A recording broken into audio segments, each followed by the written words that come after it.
Siç jeni në dijeni, unë së fundmi nga Këshilli Gjyqësor i Kosovës, në nëntor të vitit 2025, jam emëruar sekretare gjykatës themelore në Gjakov, edhe gjykatën themelore në Gjakov e kom gjetë si njënën prej gjykatave të shkallës së parë më të ngarkuara në vend.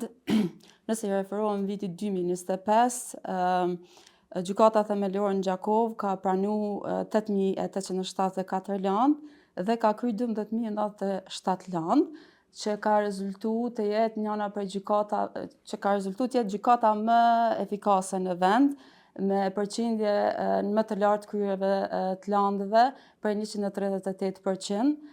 Mirë po, ajo shqetësimi si gjykat ka qenë landet e vjetra të trasheguara, ku në vitin 2025 janë trashegu 18.160 landë.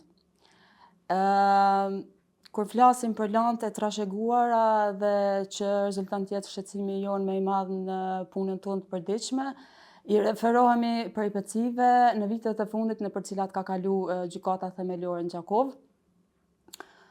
Dukuria e pensionimeve të shumta të gjyqtarëve, lëvizjet e shumta të gjyqtarëve, transferet dhe avancimet e gjyqtarëve kanë bërë që gjykata themelore në Gjakov të ketë numër jashtëzakonisht vogël gjyqtarëve në punë.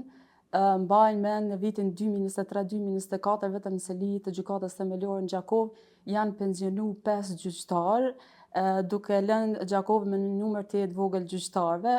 Po ashtu, gjatë këtyre viteve jemi përballë si gjitha gjykatat në Gjakov me numër të jetë të madh të landëve që rrjedhin nga kontrata kolektive. Edhe kjo ka bërë që pavarësisht numrit të kryerjeve të landëve në gjykat, pavarësisht efikasitetit, shqetësimi më i madh të jetë zvëgëlimi i landëve të vjetra, edhe këto landë që janë trashegu si rezultat i këtyre dukurive. Sa i përket gjendjes me resurse njerëzore, Këshilli Gjyqësor i Kosovës në vazhdimsi ka tregu gatishmëri dhe ka ndjek zhvillimet e lëvizjeve të gjyqtarëve në gjykatën themelore në Gjakov me degët e saj, dhe në vitin 2025 e quaj jonë viti i stabilitetit me gjyqtarë në gjykatën themelore në Gjakov së bashku me degë. Sa gjyqtarë janë aktualisht? Po, për momentin kam 26 gjyqtarë në gjykatën themelore në Gjakov me degë. 2 prej tyre janë ende në Akademitë të Drejtësisë dhe në fillim të vitit 2027 pritet të fillojnë me normë të plot. Njëri prej gjyqtarëve pritet që në korrik të këtij viti të transferohet në gjykatën administrative, edhe 2 gjyqtarë pritet të dekretohen pasi që kanë përfunduar gjitha procedurat të rekrutimit të tyre. Ndërsa sa i përket stafit mbështetës profesional, mendoj si gjitha gjykatat në nivel vendi, është pak numër i vogël i bashkëpunëtorëve profesional në gjykat, nuk ka arritur që plotësisht të implementohen dispozitat e ligjit për gjykata, ku është përcaktuar që secili gjyqtar të ketë paktën një bashkëpunëtor profesional. Ç'është gjendja në Gjakov? Për momentin kam 20 bashkëpunëtorë profesional në gjykat, që nuk përkon me numrin e gjyqtarëve që janë në punë. Ndërsa po ashtu edhe me staf administrativ, nuk është se kemi mungesa të mëdha, po që po besoj të njëjtat veç me iniciativë të Këshillit Gjyqësor kanë filluar me u reduktu. Shqetësimin që përmenda më herët për landë të vjetra, nënkupton që me qenë se veç jemi stabilizuar me gjyqtar këtë fund vit dhe pritet të stabilizohemi fillim viti 2027, synimi është zvëgëlimi i numrit të landëve të vjetra.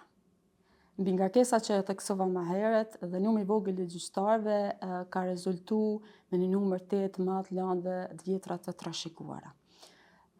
Ky numër i referohet çdo herë departamenteve të përgjithshëm, divizionit civil, sepse në divizion penal në këtë departament e as në krimet të rënda nuk është se kemi pas mbi ngarkesë. Po ashtu, mbi ngarkesa e landëve civile i atribuohet shumë edhe mbi ngarkesës së degës së gjykatës në Maleshev.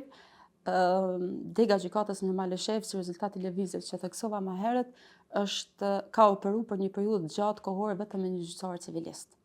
dhe shtuar kësaj fluksin e madh lëndëve të kontratës kolektive.